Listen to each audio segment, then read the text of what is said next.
یہ وارث رسول ہے، وفا بہت بلند ہے، سنو کے عالموں کا مرتبہ بہت بلند ہے، یہ وارث رسول ہے، وفا بہت بلند ہے۔ ابھی ہم یہ تقریباً 12واں مسابقہ ہے، 25 ریاستوں کے 12ویں مسابقے میں ہم شرکت کر رہے ہیں، اور پورا ہندوستان الحمدللہ ہم لوگ گھوم کر آئے ہیں۔ تو ہر جگہ پر کشن گنج گئے ہم، ایم پی گئے ہم، راجستھان گئے ہم، کشمیر گئے ہم، ہر جگہ پر جتنے بھی لوگ وہاں آئے تو وہاں کے اکابر علماء نے کہا کہ ان مسابقات کی برکت سے قرآن کریم کو تجوید کے ساتھ پڑھنے کا ماحول ہمارے یہاں پر بنا۔ مولانا ابوالکلام صاحب، مفتی ابوالکلام صاحب بھوپال میں، انہوں نے عجیب اسٹوری سنائی۔ انہوں نے کہا کہ جب پہلی مرتبہ جامعہ کی ایک شاخ ہے سیندھوا میں، ایم پی میں، وہاں پر ہمارا جانا ہوا تو ہم نے پہلی بار دیکھا وہاں نورانی قاعدہ اور احسن القواعد کو پڑھانے کا صحیح ڈھنگ اور طریقہ۔ تو ہم نے بھی ایک مدرس کو بلایا اور ان کو کہا کہ آپ پڑھاؤ۔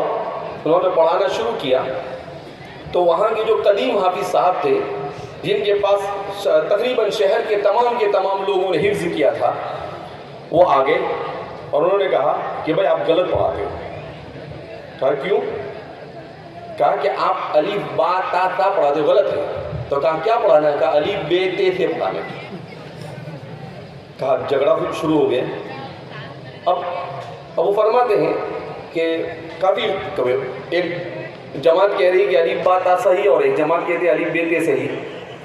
مفتی ابوالکلام صاحب کہتے ہیں کہ میں دارالعلوم سے مفتی بن کر گیا تھا، تو کہا کہ مفتی ابوالکلام کو بلاؤ۔ تو وہ ہمارے استاد تھے، میں نے ان کے پاس حفظ کیا تھا۔ وہ خوش ہو گئے کہ بھئی میرا شاگرد آ رہا ہے تو فیصلہ تو میرے ہی حق میں ہونے والا ہے، الف بے تے سے والا۔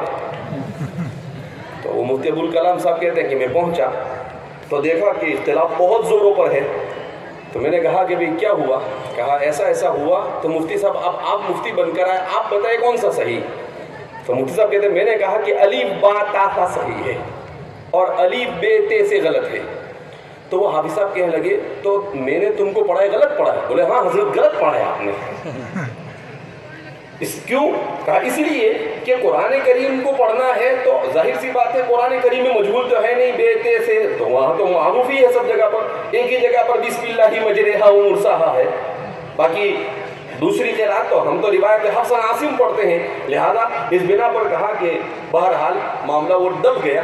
تو انہوں نے کہا کہ 30 سال پہلے بھی گویا کہ ہمارے یہاں پر قرآن کریم کو تجوید کے ساتھ پڑھنے کا رواج نہیں تھا، لیکن وہ کہتے ہیں الحمدللہ ان مسابقات کی برکت سے چھوٹے چھوٹے بچے قرآن کریم کو عربی لب و لہجے میں پڑھنے لگے۔ کہا کوئی سدیس کی طرح پڑھتا ہے، کوئی شریف کی طرح پڑھتا ہے، کوئی بند بلیلہ کی طرح پڑھتا ہے، کوئی جوہنی کی طرح پڑھتا ہے۔ کہا یہ سب ان مسابقات کی برکت ہے۔